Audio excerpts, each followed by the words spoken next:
America और Iran के बीच 1 महीने से ज्यादा समय से चल रहे तनाव और संघर्ष ने पूरी दुनिया को चिंता में डाल दिया था। स्थिति तब और गंभीर हो गई जब अमेरिका के राष्ट्रपति डोनाल्ड ट्रंप ने ईरान को साफ चेतावनी दी कि या तो समझौता करे वरना भारी तबाही के लिए तैयार रहें। उन्होंने एक तय समय सीमा भी दी थी जो भारतीय समय के अनुसार सुबह 5:30 बजे थी। जैसे जैसे ये समय करीब आ रहा था, पूरी दुनिया की नजर इस बात पर थी कि आगे क्या होगा। डेडलाइन खत्म होने से सिर्फ 90 मिनट पहले हालात बेहद तनावपूर्ण थे और ट्रंप ने यहाँ तक कह दिया था कि पूरी सभ्यता खत्म हो सकती है। इसी दौरान पर्दे के पीछे तेजी से बातचीत चल रही थी। एक तरफ अमेरिका की सेना और पेंटागन ईरान पर बड़े हमले की तैयारी कर रहे थे, वहीं दूसरी तरफ कूटनीतिक स्तर पर समझौते की कोशिशें तेज हो गईं। खाड़ी क्षेत्र में मौजूद अमेरिका के सहयोगी देश भी ईरान की संभावित जवाबी कार्रवाई के लिए तैयार हो रहे थे। सोमवार को जब ट्रंप व्हाइट हाउस में ईस्टर समारोह में व्यस्त थे, उसी समय उनके मिडिल ईस्ट के विशेष दूत स्टीव विटकॉफ लगातार फोन पर बातचीत कर रहे थे। ईरान की ओर से आए 10 बिंदुओं वाले प्रस्ताव को अमेरिका ने सख्त शब्दों में खारिज कर दिया और इसे विनाशकारी बताया। इसके बाद दिन भर प्रस्ताव में कई बदलाव किए गए।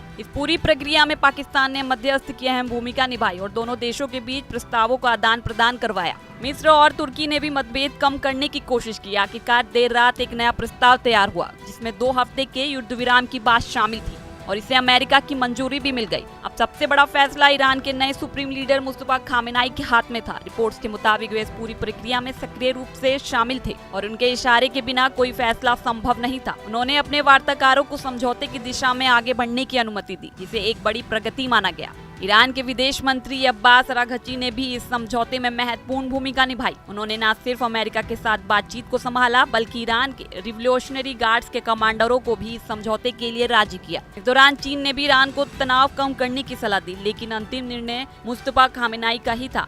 मंगलवार सुबह तक ये संकेत मिलने लगे थे कि बातचीत सही दिशा में जा रही है, लेकिन इसके बावजूद ट्रंप ने एक और सख्त चेतावनी दी कि आज रात एक पूरी सभ्यता खत्म हो सकती है। कुछ रिपोर्ट्स में ये भी कहा गया कि ईरान बातचीत से पीछे हट रहा है, लेकिन बातचीत से जुड़े सूत्रों ने इसे गलत बताया। आखिरी घंटों में बातचीत और तेज हो गई। अमेरिका के उपराष्ट्रपति जेडी वेंस फोन पर लगातार संपर्क में थे, खासकर पाकिस्तानी अधिकारियों के साथ। वहीं इजराइल के प्रधानमंत्री बेंजामिन नेतान्याहू भी ट्रंप के संपर्क में बने हुए थे। हालांकि उन्हें लग रहा था कि वे इस प्रक्रिया पर नियंत्रण खो रहे हैं। मंगलवार दोपहर तक ये लगभग तय हो गया था कि समझौता हो जाएगा। इसके कुछ ही समय बाद पाकिस्तान के प्रधानमंत्री शहबाज शरीफ ने सोशल मीडिया पर युद्ध विराम का प्रस्ताव साझा किया और दोनों पक्षों से इसे स्वीकार करने की अपील की। आखिरकार डोनाल्ड ट्रंप ने इस प्रस्ताव को मंजूरी दे दी और घोषणा की कि अमेरिका 2 हफ्तों के लिए ईरान पर हमले रोकने के लिए तैयार है। इसके बाद उन्होंने पाकिस्तान के फील्ड मार्शल आसिम मुनीर से बात की और समझौते को अंतिम रूप दिया। ट्रंप के इस ऐलान के मात्र 15 मिनट बाद अमेरिकी सेना को कार्रवाई रोकने का आदेश दे दिया गया। इसके बाद ईरान के विदेश मंत्री अब्बास अराघची ने भी पुष्टि की कि ईरान युद्ध विराम का पालन करेगा। इस तरह आखिरी 90 मिनट में हुई तेज कूटनीतिक गतिविधियों और फैसलों के चलते एक बड़े युद्ध को टाल दिया गया और पूरी दुनिया ने राहत की सांस ली। अब से डीडी फ्री डिश की चैनल नंबर 57 पर देखिए न्यूज नेशन।